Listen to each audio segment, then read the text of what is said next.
अस्सलाम वालेकुम शनीनाज के किचन में आप सबको खुशामदीद। आज मैं आप लोगों के लिए चुकंदर गोश्त की बहुत ही आसान रेसिपी लेके आई हूँ जो बिना हरेते और झटपट बन के तैयार होगा। बहुत ही मज़ेदार बनेगा। आप मेरी वीडियो को एंड तक लाजमी देखिएगा। चले चलते हैं रेसिपी की तरफ। तो सबसे पहले मैंने चुकंदरों को छील के काट लिया है टुकड़ों में और इसको मैंने एक पतीली में 1 गिलास पानी डाल के चढ़ा दिया है। अब जब तक मैं इसको पका लूँगी जब तक इसका पानी खुशक हो जाएगा और ये अच्छे से गल भी जाएंगे। 10 से 15 मिनट के लिए मैंने पका लिया। इसका पानी भी अच्छे से खुशक हो चुका है। अब मैं इसको थोड़ा-सा ठंडा कर लूँगी। ये ठंडे हो चुके हैं। अब मैं इसको एक मैशर की मदद से मैश कर लूँगी अच्छे से।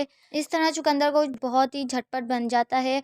आप इस ट्रिक को ज़रूर ट्राई करिएगा। एक पतीली में मैं 3.5 चमचे ऑयल के डाल दूँगी और ये 1 पाव हमारा गोश्त है बीफ का। ये मैं ऑयल गर्म हो जाएगा तो मैं पतीली में डाल दूँगी और इसको मैं अच्छे से कलर चेंज होने तक के लिए फ्राई कर लूँगी। गोश्त का कलर चेंज हो चुका है। अब मैं इसके अंदर 2 चमचे अदरक लहसुन का पेस्ट डाल दूँगी। और साथ में मैं इसमें 1 चमचा नमक शामिल कर दूँगी। अदरक लहसुन को अच्छे से मैं भून लूँगी। अदरक लहसुन भुन चुका है। अब मैं इसके अंदर आधा चमचा हल्दी डाल दूँगी। 1.5 चमचा मैंने इसमें पिसा हुआ धनिया डाला है और इसके अंदर मैं 1 चमचा पिसी हुई मिर्ची डाल दूँगी। मिर्ची आप अपने टेस्ट के मुताबिक कम या ज़्यादा कर सकते हैं। मसालों को मैं अच्छे से 3 से 4 मिनट तक भून लूँगी। मसाला भून चुका है। अब मैं इसके अंदर 2.5 गिलास पानी शामिल कर दूँगी और इस गोश्त को मैं 10-15 मिनट के लिए गलने के लिए रख दूँगी। तो मैंने यहाँ पर टमाटर लिए हैं। टमाटर को मैं पीस लूँगी। टमाटर मैंने पीस लिए हैं।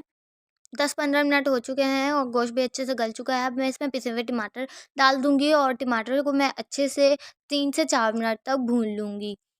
टमाटर भुन चुके हैं। अब मैं इसके अंदर आधा पाव फिटा हुआ दही डाल दूँगी और दही को मैं अच्छे से 4 से 5 मिनट तक भून लूँगी। दही डालने से सालन बहुत क्रीमी बनेगा और टेस्ट भी बहुत ही अच्छा आएगा। दही अच्छे से भुन चुका है। अब मैं इसमें मैश किए हुए चुकंदर डाल दूँगी और चुकंदर को मैं मसाले में अच्छे से मिक्स कर लूँगी।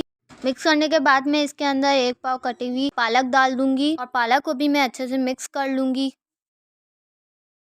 इसको मैं ढक के 10 मिनट के लिए पका लूँगी ताकि हमारी पालक अच्छे से पक जाए, कच्ची ना रहे।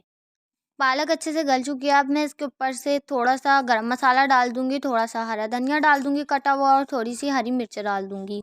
सालन पक चुका है। अब मैं फ्लेम कर दूँगी ऑफ और इसको डिश आउट कर लूँगी। मेरी रेसिपी अगर आपको पसंद आए तो लाइक कीजिएगा, शेयर कीजिएगा, नए हैं तो सब्सक्राइब कीजिएगा और कमेंट में ज़रूर बताइएगा। मिलते हैं आपसे नई रेसिपी में। अल्लाह हाफ़िज़।